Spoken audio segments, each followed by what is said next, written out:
모두가 되게 하여 주시옵소서. 감사드리며 예수님의 이름으로 기도드립니다. 아멘. 한 주간 잘 지내셨어요? 네, 반갑습니다. 오늘은 제가 좋아하는 나태주 시인의 한 시를 소개하면서 말씀을 시작하려고 합니다. 안부라는 제목인데요. 오래 보고 싶었다. 오래 만나지 못했다. 잘 있노라니 그것만 고마웠다. 끝. 시가 짧죠. 짧지만 아주 강렬한 시 아닙니까? 오늘 추수감사주일 아침에 눈을 뜨고 오늘 주일 아침 주님 앞에 나오면서 제 마음 가운데 드는 묵상이 감사였는데요. 무탈하게 보내는 하루하루가 참 감사하다라는 생각을 했고요. 이렇게 여러분 건강한 모습으로 우리 성도님들을 볼 수 있다는 게 참 감사하고, 또 이렇게 추수감사주일이라는 이 주일 예배에 앞서서 어느 정도 방역 지침이 좀 완화가 돼서 좀 더 많은 분들이 같이 함께 교회당에 모여서 예배할 수 있다는 게 또 감사하고요. 또 한 해를 돌아보면 하나님께서 그때그때 저에게 약속으로 말씀하여 주셨던 그런 것들이 또 이렇게 감사할 수가 없어요. 정말 마음이 너무나 아프고 힘들 때 하나님께서 내가 너를 고쳐주겠다 말씀하셨고, 제가 혼란 가운데 있을 때는 내가 너를 인도하겠다라고 약속해 주셨고, 제가 좌절 가운데 있을 때는 내가 너를 도와줄게 라고 말씀해 주셨고, 내가 불안하고 두려울 때는 우리 주님께서 내가 너에게 평안을 준다고 약속해 주셨거든요. 이렇게 돌아보면 그때그때 주님이 주신 말씀 하나하나가 저를 있게 하고 또 저를 서게 하고 저를 이렇게 살게 하신 것이 아닌가, 이런 생각을 하면서 참 감사한 그런 주일 아침을 맞은 것 같습니다. 여러분, 성경의 하나님을 가리켜서 언약의 하나님이라고 그렇게 말씀합니다. 언약의 하나님. 하나님이 주신 책인 성경을 가리켜서 우리는 언약의 책이다, 약속의 책이다, 이렇게 말을 하죠. 흔히 우리가 성경을 테스트먼트라고 하는 단어를 쓰면서 일종의 언약, 약속이죠. 그러니까 그리스도 이전에 주신 약속을 우리는 구약 성경이라고 말하고, 그리스도 이후의 약속을 가리켜서 우리는 신약 성경이라고 말하지 않습니까? 그러니까 성경은 약속의 책이에요. 오늘 우리가 사는 이 시대를 보면요, 참 약속을 너무 쉽게 깨는 그런 시대가 아닌가 생각합니다. 국가와 국가 간의 약속도 쉽게 깨고, 사람과 사람 사이의 약속도 그렇습니다.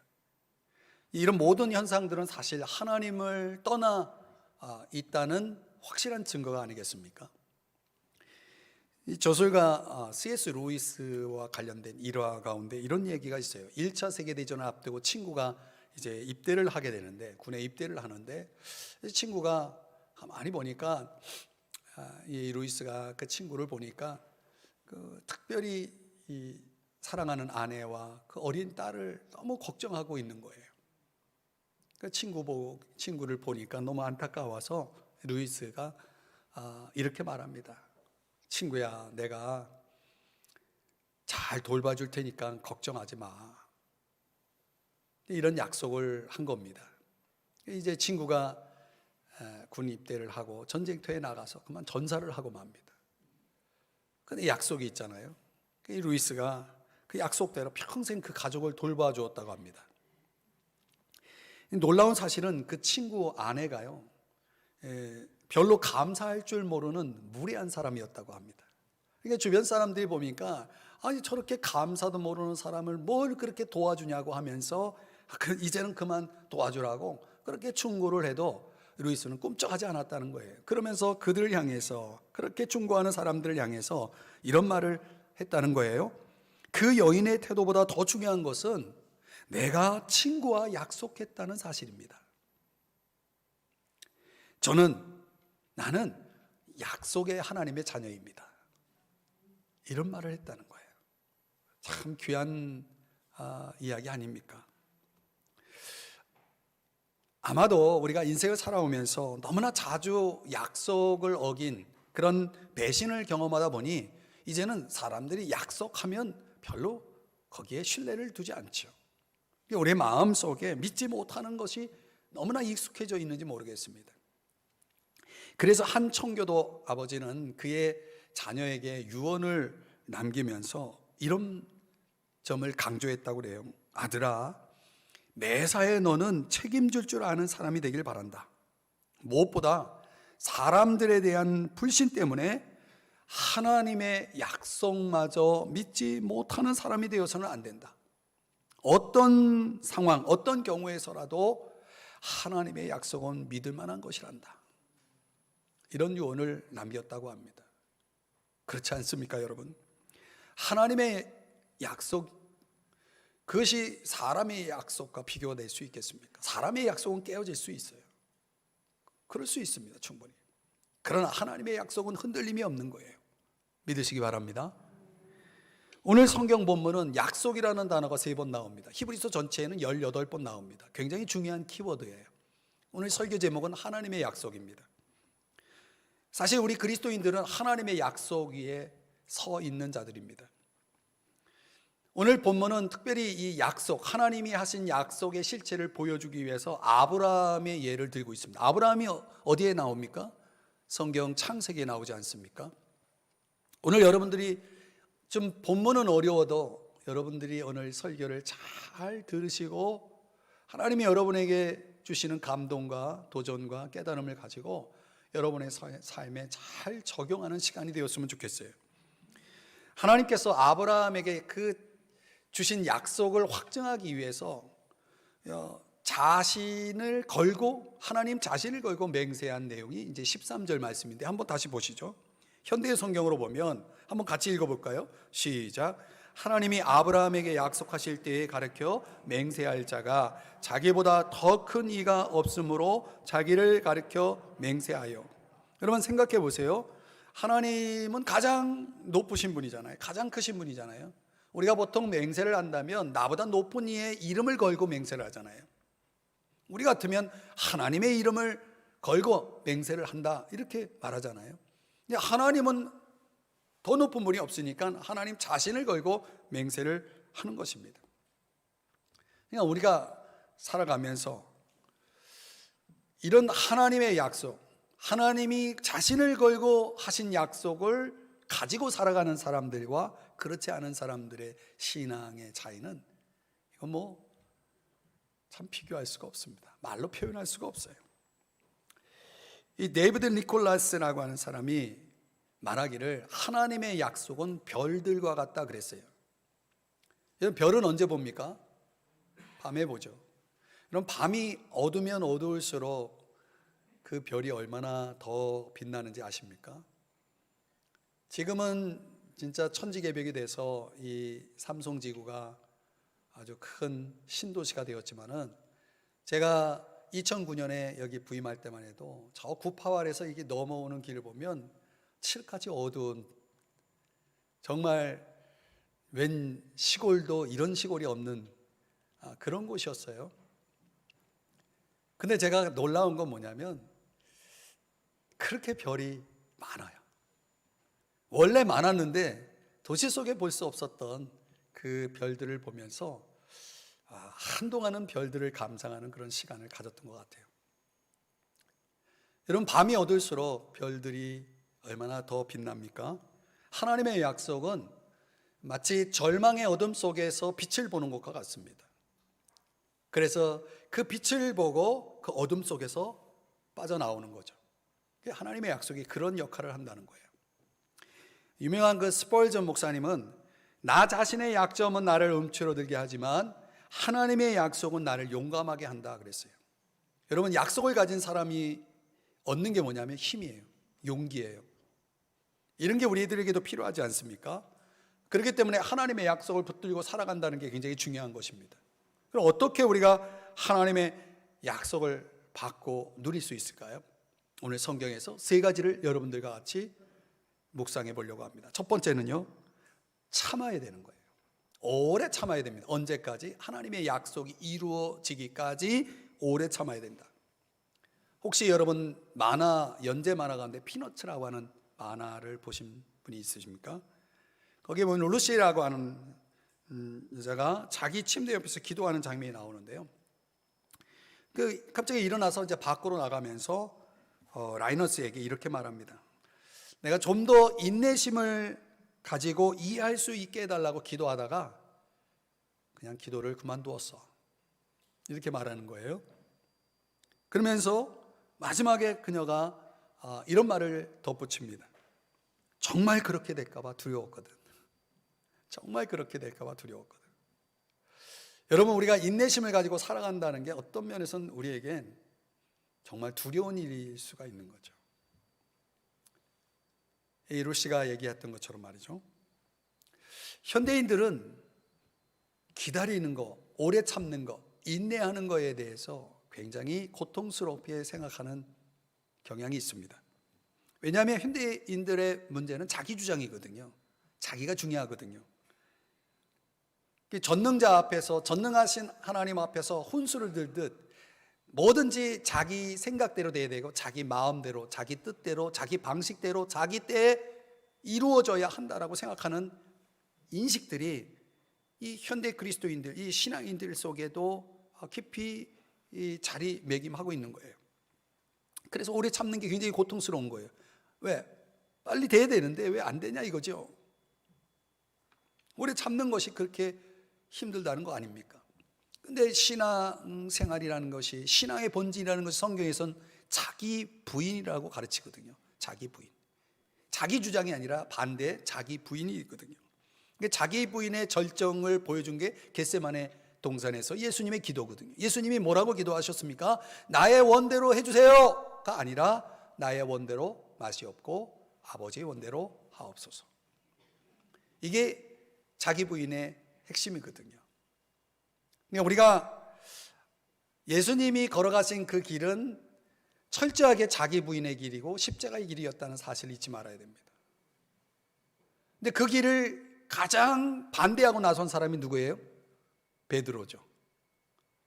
예수님께서 십자가에 죽으실 거라고 말씀하자 베드로가 막 화를 내면서 막 예수님을 책망하면서 리부큐아 했다고, 책망했다라고 그러거든요. 성경에 보면. 그러면서 뭐합니까? 절대 그런 일이 있어서는 안 됩니다라고 아주 예수님을 막 훈계를 하면서 막 그렇게 호들갑을 떨죠.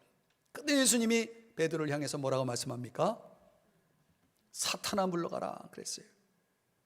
여러분, 자기 부인이 없는 삶, 그런 신앙은 결국 사탄의 역할을 하는 것과 같아요. 누가복음 9장 23절의 말씀을 한번 같이 읽어볼까요? 시작. 아무든지 나를 따라오려거든 자기를 부인하고 날마다 제 십자가를 지고 나를 따를 것이니라. 아멘.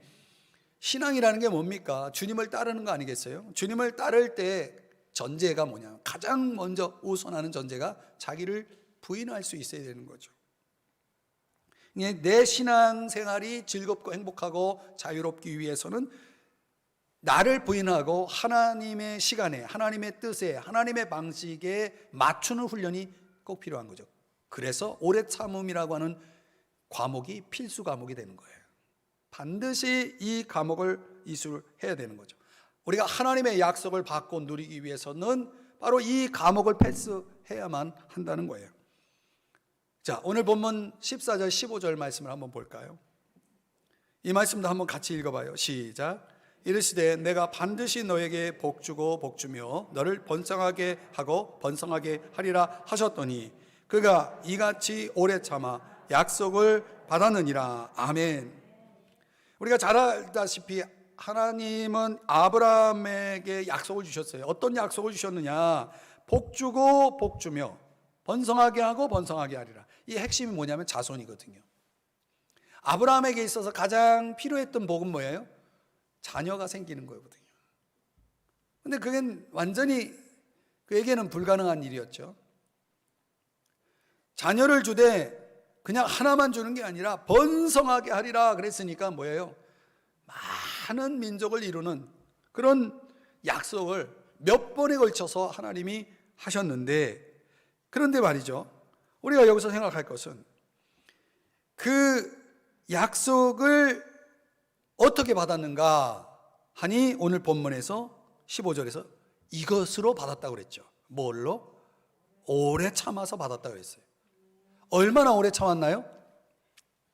우리가 잘 아는 대로 하나님이 이 약속을 하시고 약속을 이루어 주시는 시점까지 25년이 걸립니다. 25년 동안 참았다는 거예요. 여러분 별로 안 놀라시죠? 일주일도 아니고 1년도 아니고 25년을 그 약속이 이루어지기까지 아브라함은 오래 참아야만 했다는 것이죠. 왜 25년씩이나 걸렸을까요? 혹시 하나님의 능력에 문제가 있는 거 아닐까요? 아니 뭐 아들 하나 주시는데 그렇게 오래 걸릴 필요가 있습니까? 오늘이라도 당장 주실 수 있는 분이 왜 25년이 걸렸을까요? 능력의 문제예요? 아니죠. 이게 바로 하나님의 시간이라는 비밀이에요. 하나님의 시간이 25년인 거예요. 그러니까 아브라함의 입장에서는 그것이 1년이니 뭐 25년이니 중요한 건 그게 아니고, 그는 그 약속이 주어질 때까지 뭐 해야 되는 거예요? 기다리는 것밖에 없는 거예요. 다른 수가 없어요. 이게 피조물이, 아브라함을 포함한 우리 모두가 약속하신 하나님 앞에 가져야 될 중요한 태도예요. 오래 참는 거.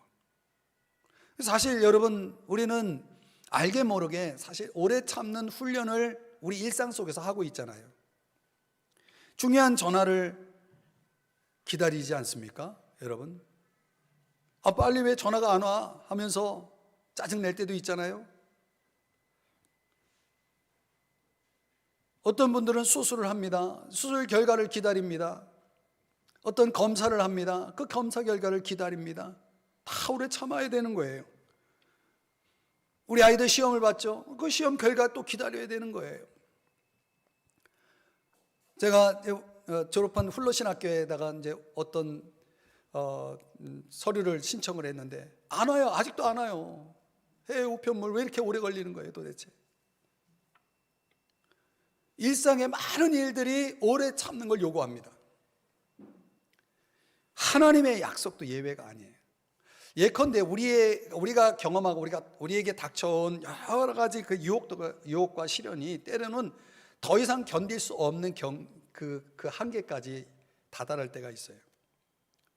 그러니까 아브라함이 그랬을 것 같아요. 이거 도대체 1년도 아니고 뭐 10년까지 한번 기다려 보니까 10년, 그것도 아예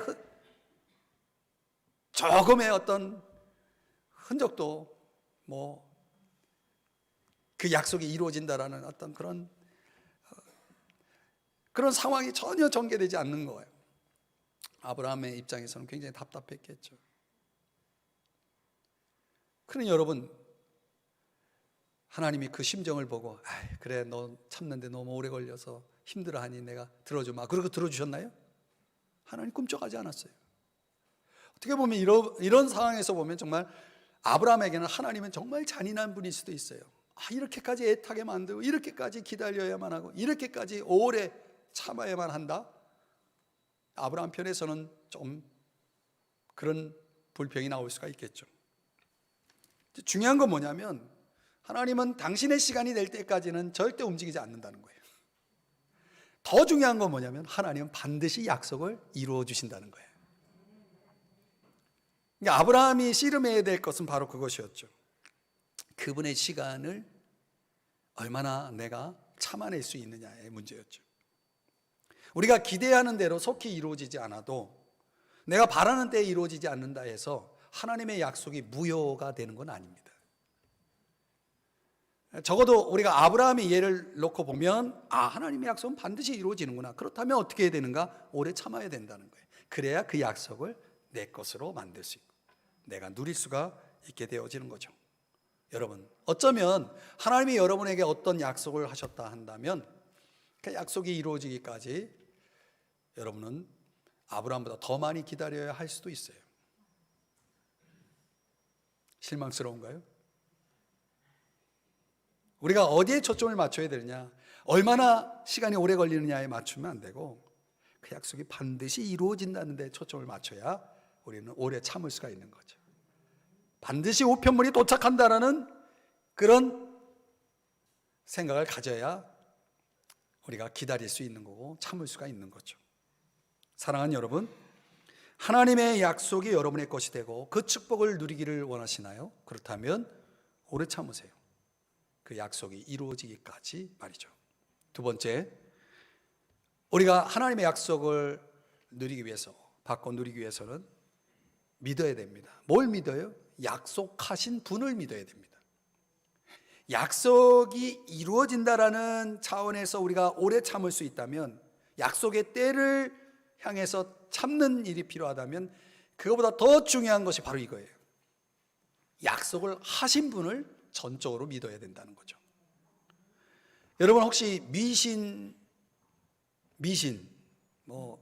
과거에 우리의 조상들은 얼마나 많은 미신을 가지고 있었습니까? 미신과 신앙의 차이를 아십니까? 간단하게 표현하면 미신은 내가 신을 조종하는 거예요. 신앙은 반대로 신이 나를 조종하는 거예요. 신이 나를 좌지우지하는 거예요. 미신은 내가 신을 조종하기 때문에 나는 변화가 안 됩니다. 신을 변화시키려고 하기 때문에 나는 절대 변화되지 않습니다. 신앙은 신이 나를 조종하기 때문에 내가 날마다 변화됩니다. 그러니까 미신이냐 신앙이냐, 내가 지금 신앙생활을 하고 있느냐 아니면 미신을 믿고 있느냐, 이거는 어떤 차이에 어떤 기준으로 판단할 수 있냐면 내가 변화되고 있느냐입니다. 기독교 신앙 안에도 미신자들이 많습니다. 마치 자기가 전능자 창조주를 조종하는 것처럼 그렇게 신앙생활을 접근하는 사람들도 있죠. 우리는 미신자가 아니라 신앙인이죠.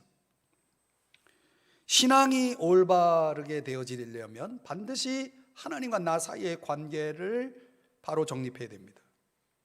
하나님은 창조주이시고 나는 피조물이죠. 하나님은 주인이시고 나는 종이죠. 이런 관계의 정립이 이루어지면 믿음이 시작됩니다. 그 믿음이라는 것은 나의 창조주, 나의 주인이신 그분에 대한 전적인 신뢰와 순종이라고 말할 수 있습니다. 자, 오늘 그런 믿음이 가능한 이유가 17절에서 이렇게 말씀하죠. 한번 같이 읽어봐요. 시작. 하나님은 약속을 기업으로 받는 자들에게 그 뜻이 변하지 아니함을 충분히 나타내시려고 그 일을 맹세로 보증하셨나니. 하나님이 충분히 자신을 알려주기 위해서 무엇을? 약속에 대한 그 하나님의 그 충분성을 알게 하기 위해서, 나타내기 위해서 두 가지를 주셨다라고 말씀하고 있잖아요. 약속을 주시고 맹세를 주셨다는 거예요. 이 두 가지를 주셨다는 사실은 우리에게 어떤 것을 갖게 하냐면 하나님에 대한 완전한 신뢰를 갖게 하는 거죠. 완전한 믿음을 갖게 하는 거예요. 아, 하나님 정말 믿을 만한 분이구나. 왜냐하면은 그 이유는 하나님의 속성 때문이에요. 어떤 속성? 다음 이어지는 6장 18절 말씀을 같이 읽어봅니다. 이 본문의 내용, 이 자막의 내용만 같이 읽어봅니다. 시작. 이는 하나님이 거짓말을 하실 수 없는 이 두 가지 변하지 못할 사실로 말미암아. 자, 하나님이 뭘 하실 수 없어요? 거짓말을 하실 수 없어요. 하나님은 신실하신 분이에요. 진실하신 분이에요. 거짓이 없어요. 그러니까 믿을 수 있는 거예요. 그분이 하신 약속, 그분이 하신 맹세는 확실한 거죠. 그러니까 아브라함이 그런 믿음을 가졌다라는 것을 보여준 결정적인 사건이 있었죠. 그것을 히브리서 11장에서는 나중에 우리가 이 본문을 살펴보겠지만은 11장 17절 이하 19절에서는 이런 말씀을 하고 있습니다. 현대인의 성경으로 보면 아브라함이 시험을 받았죠. 어떤 시험을 받았습니까? 외아들 이삭을 바치라는 시험이죠. 실제로 바치라고 하는 그런 차원은 아니었겠지만 어떻든 시험이었어요. 테스트였어요. 근데 아브라함은 어떤 믿음을 가지고 있냐면 많은 후손을 보게 될 것이라는 하나님의 약속을 받은 사람이에요. 그러니까 많은 후손을 보게 되려면 하나밖에 없는 이 외아들은 반드시 있어야 되는 거예요. 자, 아브라함이 자신의 이성을 가지고 한번 계산을 해본 거예요. 많은 후손이 있기 위해서 하나님이 나에게 주신 외아들, 하나밖에 없는 외아들 이삭. 자, 이삭을 통해서 또 자식이 나올 거고 또 자식이 나올 거고 계속 낳다 보면 많은 후손이 생기겠지, 이런 계산을 하고 있는데 하나님이 그 이삭을, 하나밖에 없는 외아들 이삭을 바치라는 거예요. 그럼 어떻게 되는 겁니까? 하나님의 약속이 무효화되는 거죠. 상식적으로, 이성적으로 생각할 때. 그런데 18절에 자, 하나님이 이삭을 통해서 난 사람이라야 내 후손으로 인정될 것이라는 말씀까지 주셨어요. 이삭을 통해서 낳은 사람이 후손이에요. 그것도 많은 후손이 이삭을 통해서 나와야 돼요. 그럼 이삭은 또 반드시 있어야 된다는 논리가 되잖아요. 그럼 그 논리를 이성적으로 아브라함이 판단했을 때, 이 논리를 적용했을 때 이게 가능하지 않으면 이 시험은 말도 안 되는 시험이다 라고 생각한 거죠. 그게 19절이에요. 다 같이 읽어보겠습니다. 19절은 시작. 아브라함은 하나님께서 죽은 사람들까지도 다시 살리실 수 있다고 믿었습니다.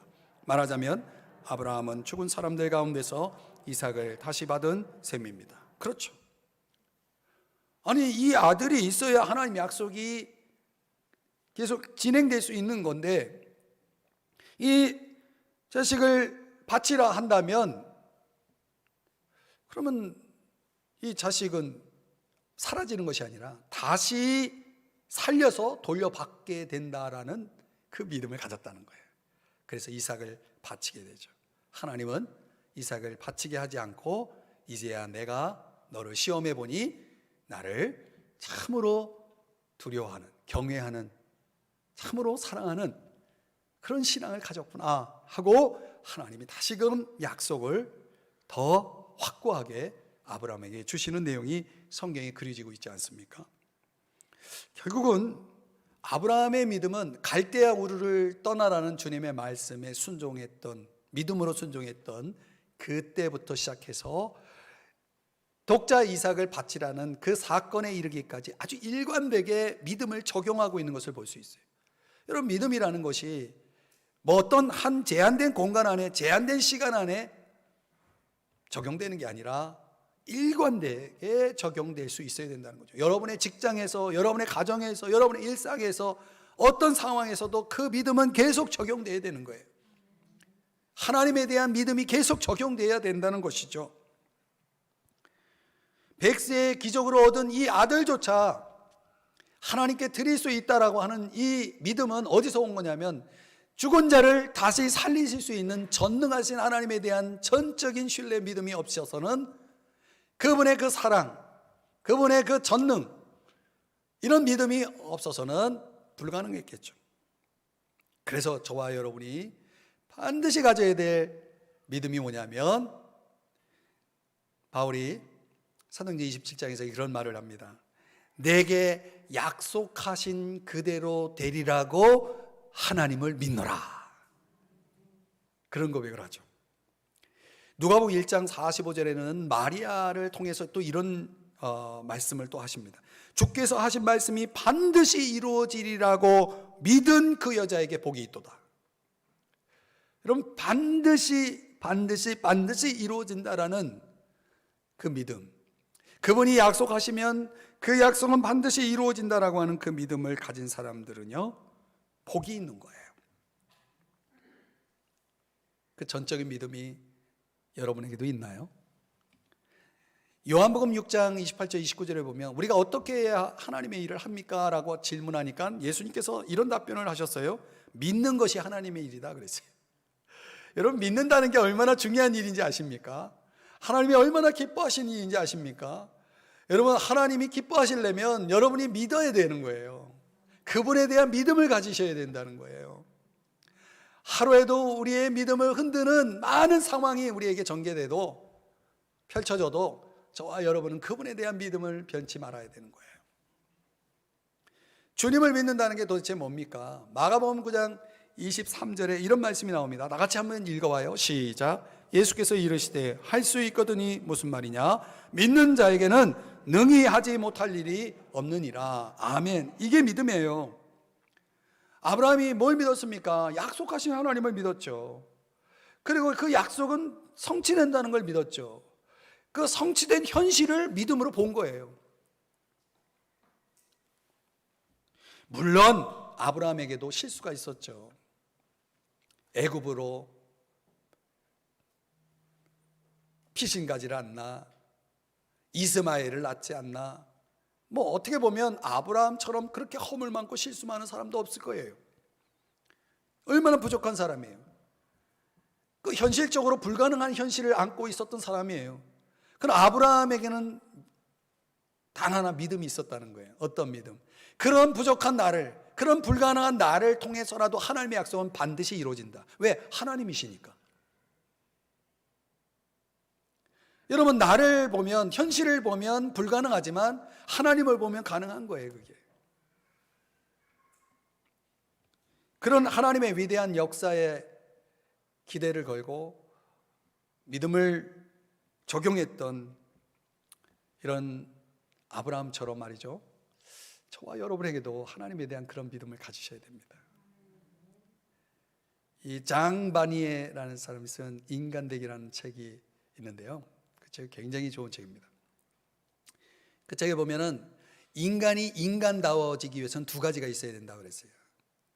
인간이 인간으로서 인간다워지기 위해서 이 두 가지가 있어야 된다. 하나는 자신이 얼마나 무능한지를 깨달아야 된다 그랬어요.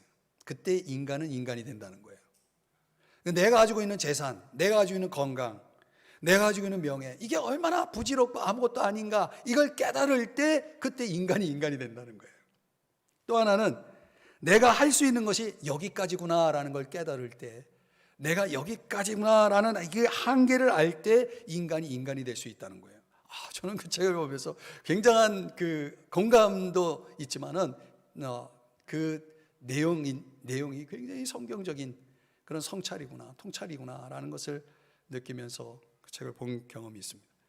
인간 된다라는 것은 뭐 전능해지는 것이 아니라, 위대해지는 것이 아니라 자신의 한계를 알고 자신의 무능을 알고 낮아지는 거예요.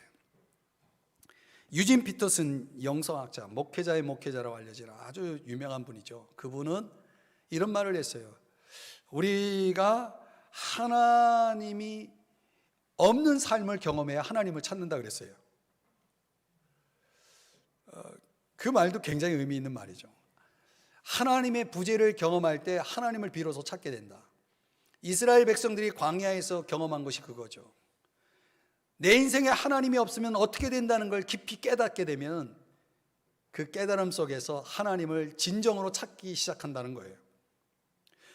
저는 솔직히 오늘 이 자리에 나와서 예배드리는 여러분 가운데 정말 하나님을 간절히, 정말 진실하게 하나님을 찾고 계신 분이 있다면 그분은 하나님이 없는 삶이 무엇인지를 아는 분이라고 저는 확실합니다. 이 유진 피터슨의 이 통찰이 우리들이 사실 경험하고 있는 거거든요. 사랑하는 여러분, 우리가 어떤 사람인가 보다 더 중요한 것은 하나님을 여러분이 아는 거예요. 하나님을 인정하는 거. 하나님이 어떤 분이냐? 바울이 고백한 것처럼 내게 능력 주시는 자 안에서, 그 다음은 여러분이 내가 모든 것을 할 수 있느니라. 우리가 능력 주시는 자 안에 있다는 사실, 그런 믿음, 하나님에 대한 믿음을 가지시길 주의 이름 축복합니다. 그러면 하나님의 약속이 여러분에게 주어지고 그 약속을 여러분이 누리게 되는 겁니다. 마지막으로는요, 약속하신 분에게 소망을 두어야 됩니다. 시편 62편 5절 말씀을 다 같이 읽어봅니다. 시작. 나의 영혼아 잠잠히 하나님만 바라라. 무릇 나의 소망이 그로부터 나오는도다. 아멘. 여러분, 우리의 소망이 어디에서 나올까요? 내 영혼이 하나님만 바라라고 할 때 그게 왜 중요한가? 그분에게서만 소망이 나오기 때문에 그렇다는 거죠. 정말 그분만을 바라면서 사는 사람들의 공통점은 그분이 주시는 소망이 무엇인지를 아는 거죠. 히브리서 6장 18절 이하에 보면, 현대어 성경으로 보면 그런 말씀이 나옵니다. 구원을 찾아 하나님께 피해온 사람들. 저는 이 표현이 너무 좋아요. 현대어 성경 번역본이지만 구원을 찾아 하나님께 피해온 사람들. 이 여러분, 저와 여러분이 아닙니까? 하나님께 피신해 온 사람이에요. 뭘 위해서? 구원을 얻기 위해서. 근데 그 구원을 우리가 조금도 의심하지 않을 수 있는 근거가 있습니다. 그게 19절 20절에서는 바로 우리가 반드시 구원받는다라고 하는 이 확고한 희망은 결국 20절에서는 영원하신 대제사장 그분 때문이다, 이렇게 말씀하고 있는 거죠. 무슨 말이냐면, 예수님께서 저와 여러분을 위해서 중보 사역을 두 가지를 하시는데요. 이미 하나는 하셨고 하나는 지금도 진행하고 계시는 건데, 하나는 대속이고 십자가에서 죽으신 거고, 또 하나는 하늘 보좌 우편에서 우리를 위해 기도해 주고 계시는 거거든요. 법정의 그림으로 그리면, 여러분이 어떤 범죄 사실로 인해서 여러분이 법정에서 재판을 받는데, 그 법정에서 재판을 받는 여러분들에게 꼭 필요한 분이 변호사죠. 변호사가 여러분의 무죄 방면을 위해서 변호를 해줘야 되는데, 문제는 그 재판에서 이길 승산이 1도 없는 거예요, 우리에겐. 왜냐하면 그 범죄 사실이 너무나 명명백백하거든요. 그러니까 이길 승산이 전혀 없는 재판에서, 그런데 더 문제는 변호사비도 없어, 우리는. 내가 치를 값이 없어요. 근데 이런 막막한 상황에서 무료로, 은혜로, 자원해서 저분이, 예수 그리스도께서 우리의 변호사가 돼서 지금 변론을 판사 앞에서 하고 있는 거예요. 그래서 드디어 무죄 판결을 받아낸 거예요. 그러면 여러분 할렐루야가 나와야 되는 거예요. 그럼 여러분 감사해야 되는 거예요. 내가 지금 이길 승산이 없는 재판에서 제가 너무나 명명백백한데 내가 거기서 무죄 방면을 받았다? 이거는 얼마나 참 놀라운 일입니까? 이거는 완전히 변호사 덕분이죠. 여러분, 하나님이 이 땅에서 우리가 누리는 모든 하나님의 약속, 그리고 하나님의 궁극적인 약속이 저 하늘나라인데, 하늘나라에 들어갈 수 있는 그 약속의 성취를, 그 모든 것을 무효화시키는 것이 있어요. 약속을 무효화시키는 게, 그게 바로 죄예요. 우리가 이 죄의 문제를 해결하지 않는 한 저와 여러분은 약속과 무관한 삶을, 약속과 전혀 상관없는 삶을 살게 되는 것이죠. 근데 그 약속을 무효화시키는 죄를 제거하기 위해서 나선 분이 우리의 대제사장이신 예수 그리스도인 거죠. 우리가 그 예수 그리스도에게 구원을 얻기 위해 도망온 사람, 피신해 온 사람들이라면, 거기에 소망을 걸고 거기에 내 인생을 건 사람들이라면 반드시 무죄 방면을 받고 영원한 하나님의 약속의 저 나라로 들어갈 수가 있게 된다는 거예요. 그래서 거기다가 소망을 두어야 된다는 거죠. 여러분이 더 이상 쉽게는 설명할 수 없겠어요. 오늘 이 본문을 여러분들에게 전하면서 저는 제목을 하나님의 약속이라고 제목을 붙였잖아요. 제가 이제 이 2021년을 시작하면서 일도 참 많다 하는 한 해를 참 보내고 있고, 아직 끝나지 않았으니까요. 보내고 있는 중에 제가 이제 이 본문을 이제 하나님의 약속이라는 그 스펙트럼을 가지고 본문을 묵상하고 말씀을 준비하면서 하나님이 제 마음 가운데 주신 게 뭐냐면, 이 약속 때문에 내가 지금까지 살았구나, 견뎠구나. 이제 성경을 읽기를 이제 캠페인을 진행했잖아요. 일주일에 한 번씩 성경을 보면서 하나님이 어떤 약속을 주시나, 이 약속에 하나님의 약속에 초점을 가지고 성경을 쭉 읽어가면서 하나님이 여러 가지 약속을 주셨어요. 그 약속을 이제 메모지에다가 적어서 새벽 기도할 때마다, 하나님 앞에 기도할 때마다 그 약속을 펴놓고, 약속의 말씀을 펴놓고, 하나님 이 약속 주셨죠? 이 약속 이루어 주세요. 오래 안 이루어 주셔도 괜찮아요. 뭐 아브라함은 25년 걸렸는데 이 약속 반드시 이루어질 줄 믿습니다 하면서 그걸 놓고 기도한 이 한 해였어요. 저는 지금까지. 뭐 앞으로 이제 21년이 얼마 안 남지 않았지만 앞으로도 마찬가지죠.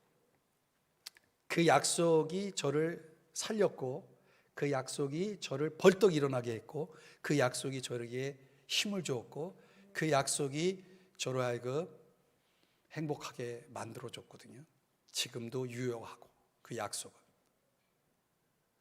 저는 이런 신앙생활을 할 수 있다는 것이 얼마나 감사하고 하나님께 너무나 감사하고 그래요. 제가 이제 이 말씀을 여러분에게 드리는 이유는, 우리 삼성중앙교회 성도님들은 하나님의 약속이라는 걸 경험해 보셨나요? 사람과 사람 사이의 약속도 우리를 흥분하게 만들고 기대하게 만들고 살만 나게 하는데, 전능하신 저분이 주신 약속이라는 게 얼마나 대단한 약속인지 여러분이 아시나요?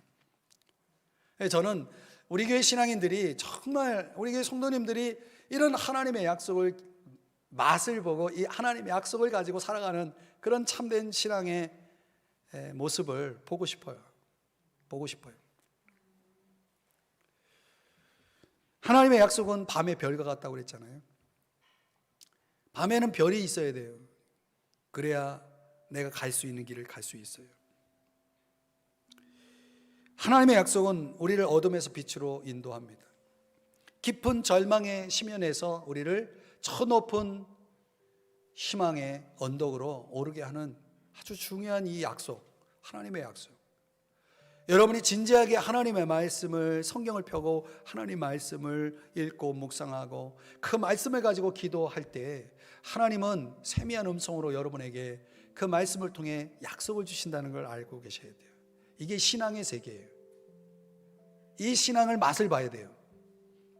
이런 신앙이 없이 밋밋하게 전능하신 하나님을 믿는 것도 아니고 그냥 교회만 왔다 갔다 하는 그런 신앙은 이제 졸업하시고, 살아계신 하나님의 약속을 끌어안고 그 약속 때문에 벌떡벌떡 일어나고 힘있게 달려가는, 그리고 저 높은 희망의 언덕을 오르는 그런 여러분의 신앙의 모습을 하나님이 보고 싶어 하시는 거예요. 그걸 한번 꿈꾸고 그걸 위해서 여러분들이 이 말씀을 적용해 보자는 것입니다. 그래서 여러분들이 오래 참아야 돼요. 그리고 약속하신 그분에 대한 전적인 신뢰를 가지고 있어야 됩니다. 그리고 무엇보다도 그 약속의 근원이신 그분에게 소망을 두어야 하는 것입니다. 그러면 약속은 여러분의 것이 될 것이고, 여러분은 그 약속의 성취를 보며 주님을 높여 찬양하게 될 것입니다.